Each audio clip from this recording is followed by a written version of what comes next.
Oggi ragazzi vi spiego il mio metodo per oliare le spugne dei filtri dell'aria. Ma non l'avevi già fatto il video? Ed effettivamente è proprio così. 3 anni e 10 mesi fa fu uno dei miei primi video su questo canale. Quindi voi direte, ma allora cosa lo rifai a fare? Lo rifaccio perché in questo video, oltre a spiegarvi come oliare le spugne del filtro dell'aria, vi faccio vedere anche le differenze di tipologia di filtro dell'aria, ad esempio tra quello Kyosho e quello HB Racing, che è poi uguale a quasi la maggior parte dei filtri attualmente installati sulle macchine. Quindi non perdiamo tempo e andiamo subito sul banco a vedere. Eccoci qua ragazzi, qua abbiamo due tipologie di filtro dell'aria. A sinistra abbiamo un filtro Kyosho, a destra invece abbiamo un filtro HB Racing.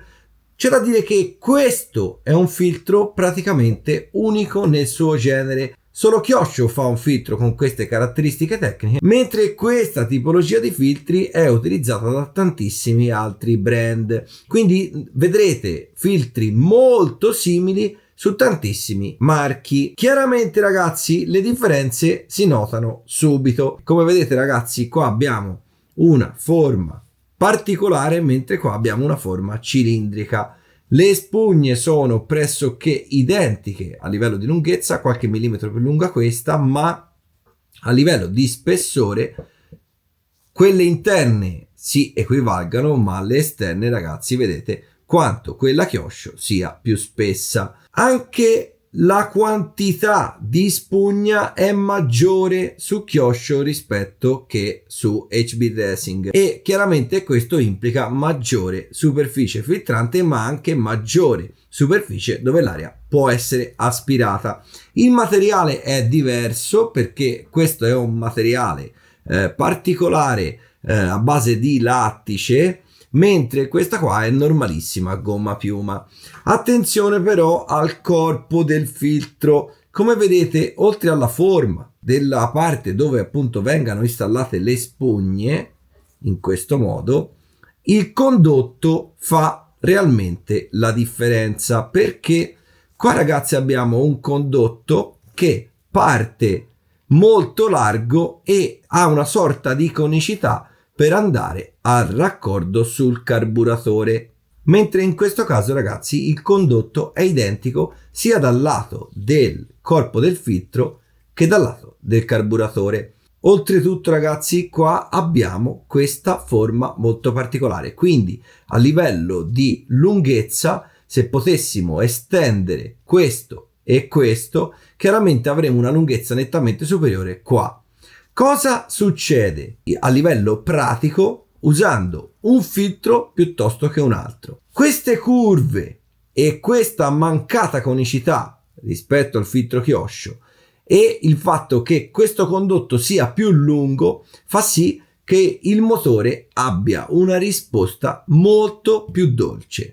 Mentre con questo filtro avremo un motore molto esplosivo. Quindi è meglio questo filtro? È meglio questo filtro? No ragazzi, semplicemente dovrete utilizzare un filtro a seconda delle situazioni e di che cosa vorrete ottenere dal vostro automodello, nello specifico dal vostro motore. Ad esempio, in una pista come quella di Radovan, che era la pista appunto dove abbiamo svolto l'ultimo campionato europeo e l'ultimo campionato mondiale, quasi tutti i partecipanti usavano il filtro Kyosho. Perché questo? Perché ovviamente c'era bisogno di tanta spinta di motore, c'era bisogno di tanta potenza anche ai bassi regimi e quindi si optava per questo filtro. Mentre chiaramente su piste normali, su piste dove c'è basso grip e quant'altro, questo filtro vi darà un vantaggio. Vi darà un vantaggio perché ovviamente il motore sarà più dolce nell'erogazione.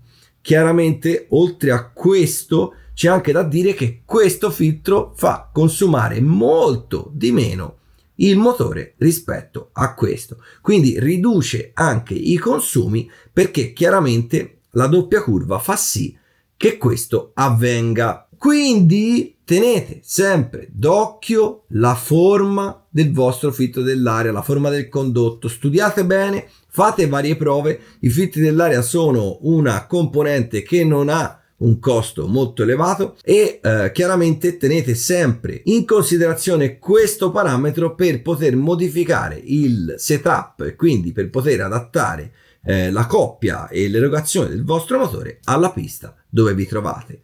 Questo è sicuramente un filtro più universale rispetto a questo. A livello di potere filtrante sicuramente questo è migliore, quindi qui dovrete cambiare molto più spesso le spugne e oliarle quindi molto più spesso, perché ovviamente questo tenderà a esaurirsi, quindi a riempirsi molto prima. Adesso vi faccio vedere come si oliano le spugne. Questa parte l'avevamo già fatta in un altro video, ma è sempre bene fare un piccolo ripasso. Allora, chiaramente per la spugna interna uso un sacchetto di nylon e uso olio per filtro FT Tech. Ne esistono due tipi, ragazzi, uno per le spugne interne, uno per le spugne esterne. Come faccio? Lo butto all'interno, proprio riempio, perché tanto qua, anche se ne va un po' di più, non succede niente, e con l'ausilio del mio sacchetto vado a distribuirlo bene nella spugna. Ripeto, anche se viene troppo bagnato non avrete problemi di nessun genere. Per la spugna esterna invece la giro sottosopra, faccio delle piccole righe in questo modo e successivamente amalgamo senza fare esageratamente troppa pressione. Quando la colorazione sarà omogenea facciamo i laterali e la rigiro.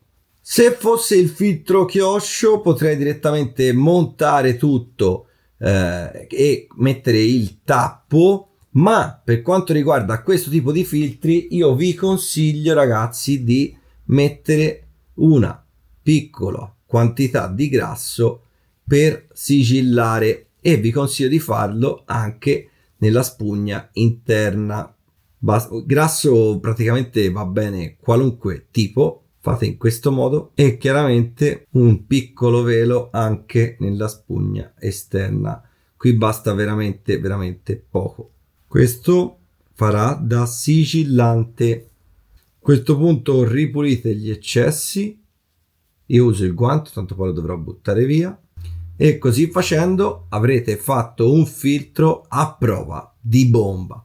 Chiaramente, ragazzi, perché ho dato l'olio nella spugna esterna rovesciandola?